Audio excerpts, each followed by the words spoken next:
Hello, hello, hello. Hello, hello, hello. Happy Sunday. Happy February 15th, the 15th day of Black History Month.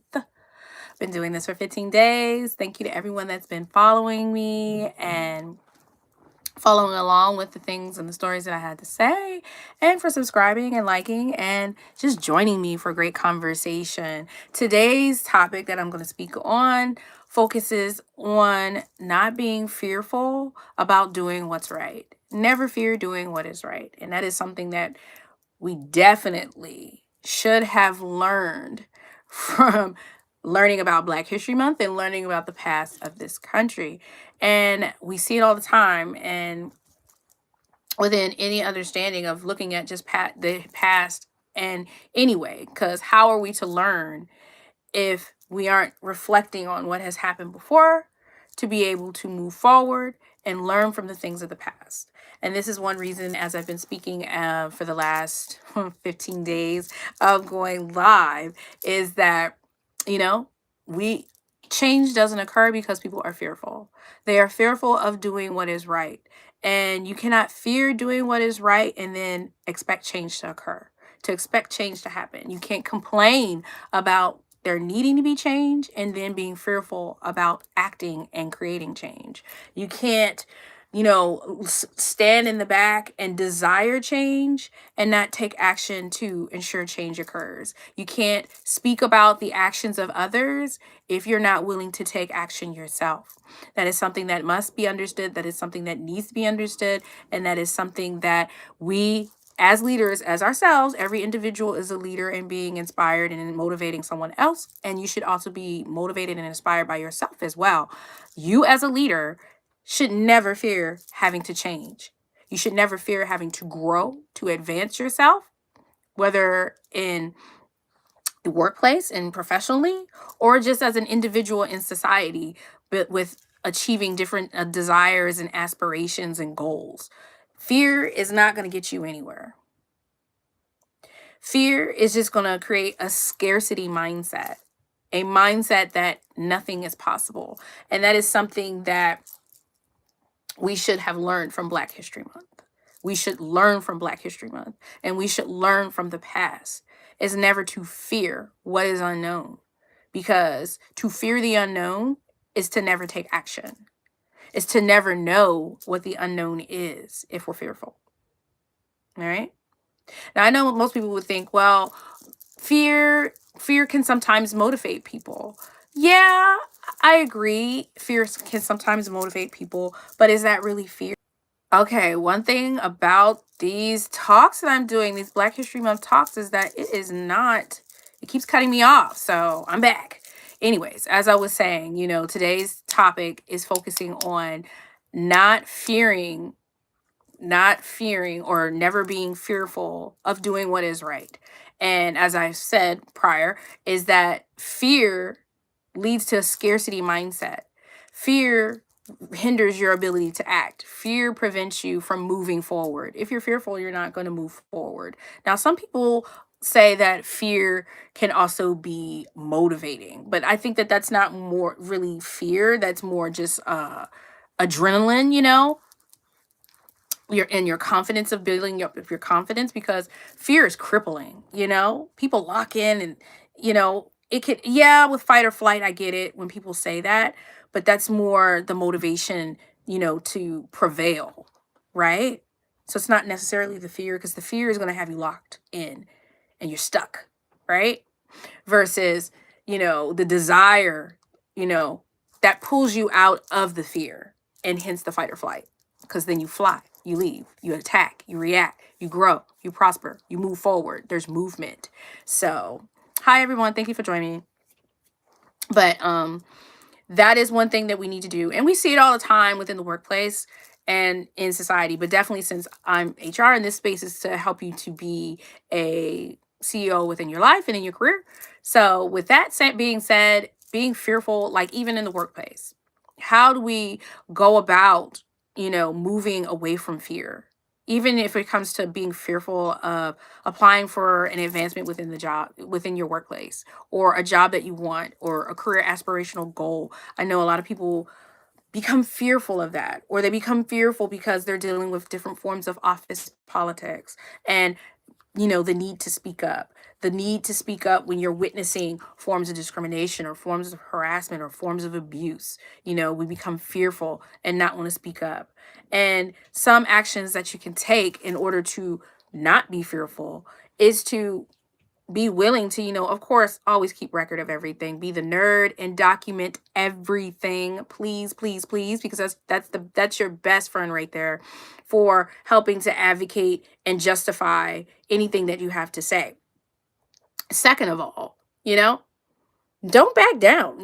Don't be fearful to go to someone and speak up. I think that's one thing we become, you know, it becomes ingrained in us to not speak up because we're so worried about what other people will think of what we have to say.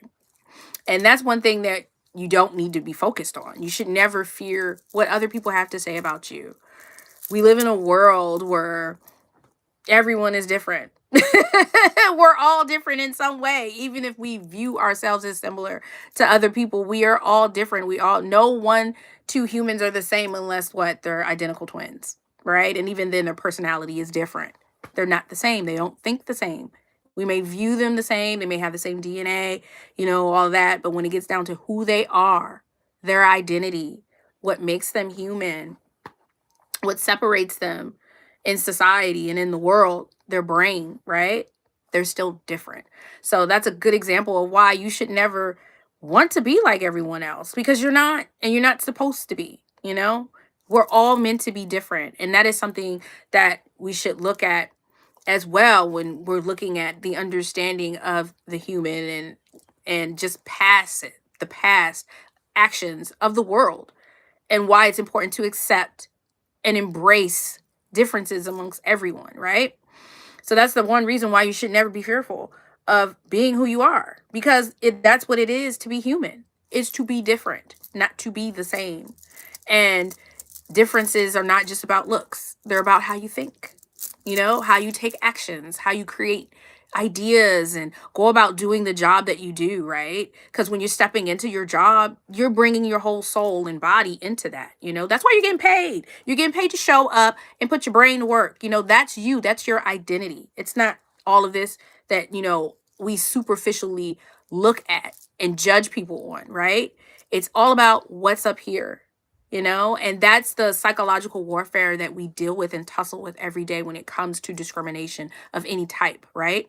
Because it makes you focus on the superficial, what's on the outside, and not focus on what is on the inside. Your intellectual property, what's going to advance you in your life, what's going to allow you to succeed in life, and what's going to allow you to be a true leader and to inspire others is your brain.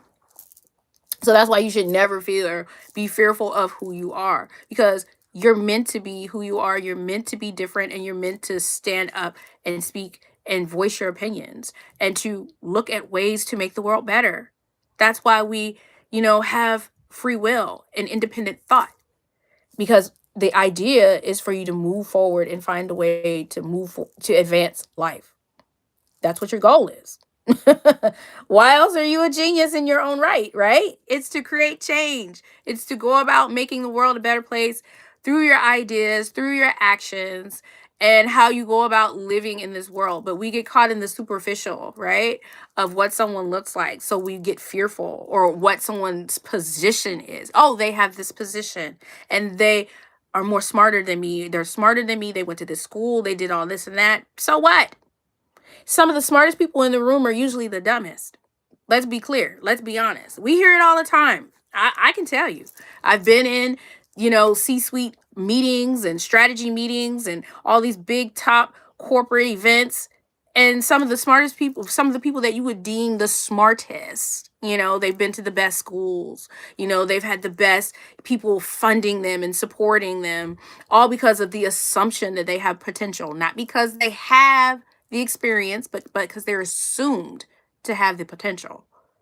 And they're no more competent than anyone else at a lower level. Only difference is they've been given an opportunity.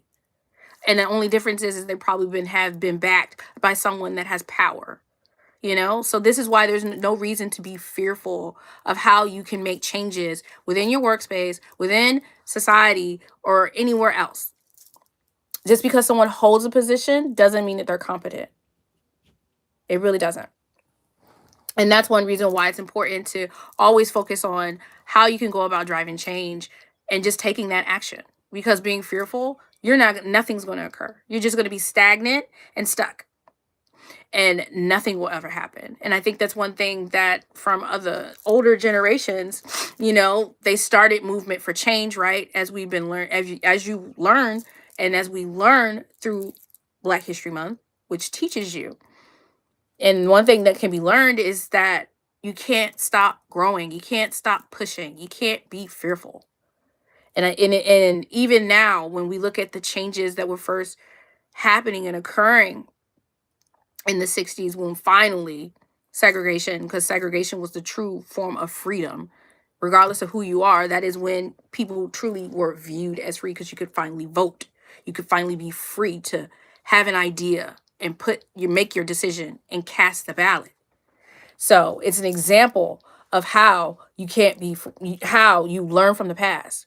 And after that, what momentum and what actions were really taken from there.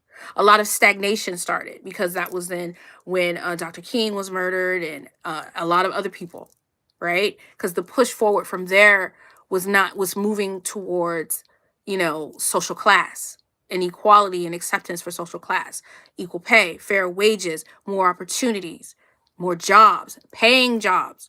That was the push. So that was really the push, moving from, okay, we've moved to understanding inclusivity, right? Now it's the understanding of the differences in class systems and fairness in class systems. But right there is where we stopped. That's where the real change has stopped. And the momentum has really moved more towards, and only really when DEI kind of went into play was because in the 70s, AT&T, it was a big lawsuit with the federal government, and the hiring practices and the disparities when it came to that.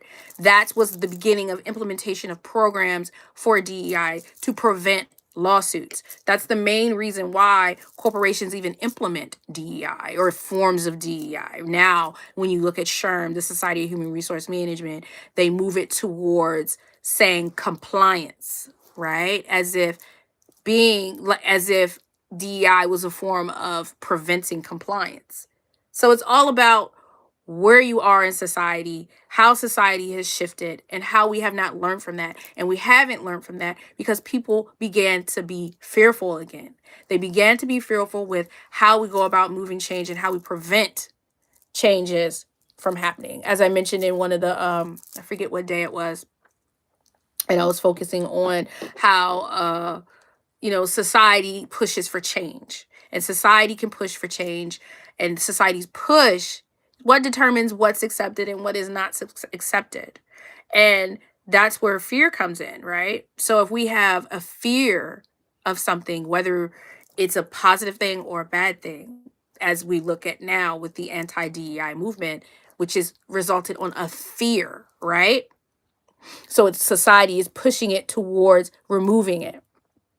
But that doesn't mean that that is the right thing. So that's why it's important for us to not become fearful and to speak up when we see things like that. Because fear can also drive negativity, as we are witnessing, and it's changing back the landscape to take us back, right? Because they're fearful of what is to become or what can be created through the driving of inclusivity, through the driving of true equality for all and opportunities for all and a recognition for that. And not even just that, just the understanding of humans within the workplace and the benefit of humans within the workplace. Now we have a lot of AI that's being implemented, a lot of technology. So that is also changing the way that we work. So how we work is changing opportunities that are going to be provided. And now it's more scarce to have opportunities for everyone, right? And then now if we're dealing with also the push for limiting certain opportunities based on how we go about it, then that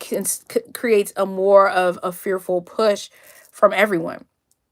So it's a lot that goes into it, and us learning from the past and recognizing that the actions that we once seemed to have learned from, we're now going back and redoing, and that's dangerous.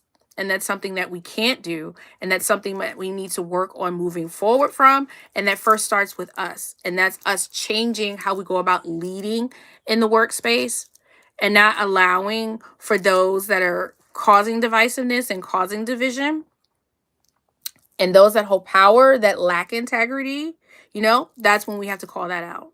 That's when we have to be the ones to not be fearful, because fear is going to prevent us from driving change, and we have to understand that, yeah, we can have strategies, but strategies don't guarantee courage, because the strategy is just what we say we're going to do. But if we're not going to take that action, then it doesn't mean anything, right? The whole goal is to grow from the past, not recreate it. And that's something that is not been learned, and that is something that is what seems to be the main focus, moving backwards, recreating the past as if the past was great. Wasn't nothing good going on in the past. The things that we have learned from the past is what has made us great as a nation and as people. But for some reason, people want to go back to the past as if that was beneficial when it really wasn't. There was scarcity. There was lack of opportunity. There was no growth.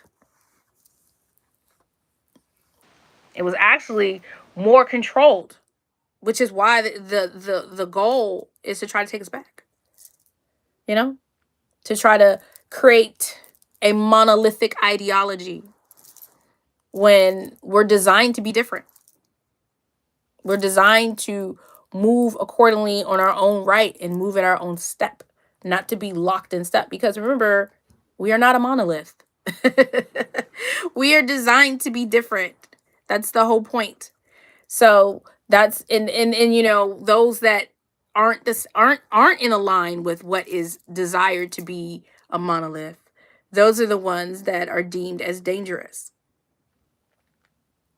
It's very interesting. But I just want to say, that it's important for you to not be fearful. And then it's important for you to not be afraid to lose something in exchange for doing what is right. Change can be costly, but it's also necessary.